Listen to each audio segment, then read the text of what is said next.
Welcome everybody. Now I shall be starting with Module 5, Triumphs of Modern Architecture of your Contemporary Architecture 1 syllabus.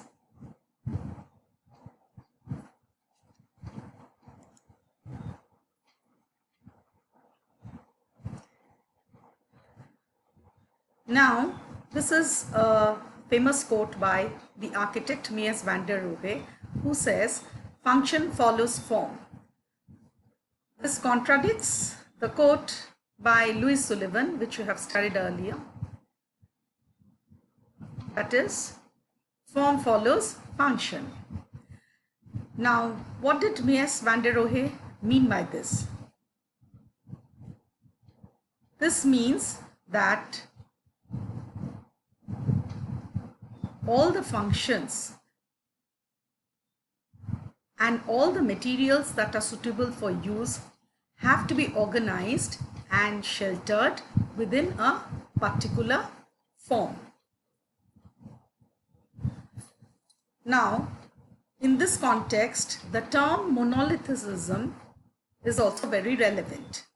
This refers to buildings that are carved, cast, or excavated from a single piece of material, historically from a rock. Now, from the word itself, you can understand the mono means single and lith means stone. So this generally refers to single built forms in architecture. Now, an excellent example of this is the Siagram building in New York City. As you can see itself, this is a tall building, a skyscraper, and the architect is Mies van der Rohe, and he had designed it with the assistance of another architect, Philip Johnson, in the year of 1958. This is a 516 feet tall and 36-story high office building located in Midtown Manhattan in New York City. Now, this is an excellent example of corporate modernism in architecture, and this has been designed in such a way that the pure functional utility of the building primarily caught the viewer's attention. And this building focused more on functionality than over ornamentation. As you can see, this is a very transparent building and the entire structure is covered with glass. So the function inside is very transparent to the viewer outside, and hence this is regarded as a masterpiece of functional aesthetics. Now, if we come to the structure of the building, the basic construction is a large steel frame that uses large glass walls around the exterior.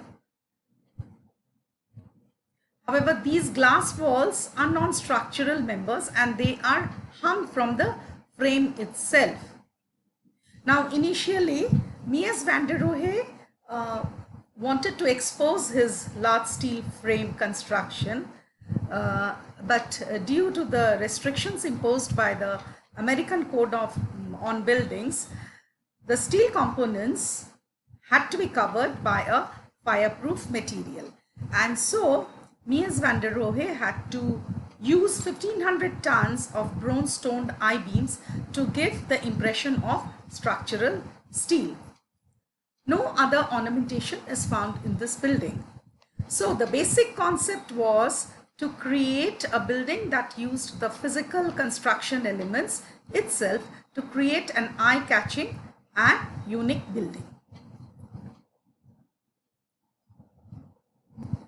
Now, if we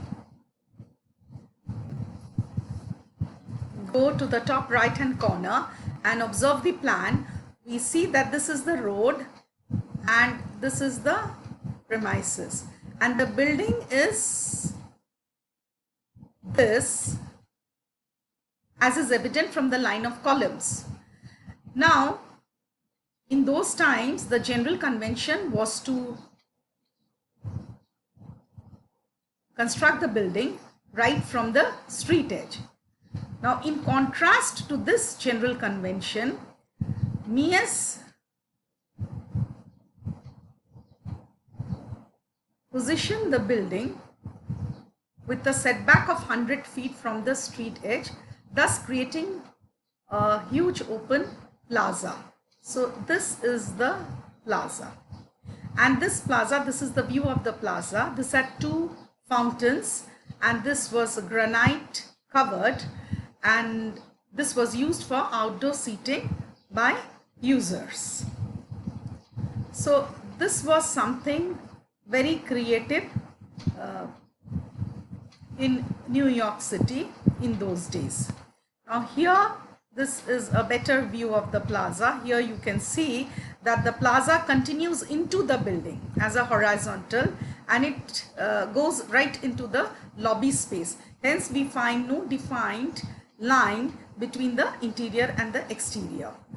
And hence this open plaza was like a threshold that linked the city with the skyscraper. Now coming to the interior of the office spaces, these office spaces had flexible floor plans and they were lit with luminous ceiling panels. And since these office spaces were covered from floor to ceiling with glass panes of grey topaz, there was profuse natural lighting through these glass panes. And inside, this building was luxurious in its use of bronze, travertine and marble, which created an opulent interior aesthetics. So, this Siagram building, with its use of modern materials and setback from the city grid, became a prototype for future office buildings erected in the surroundings in New York City. Now this is all about the Siagram building. For references, you may go to these links.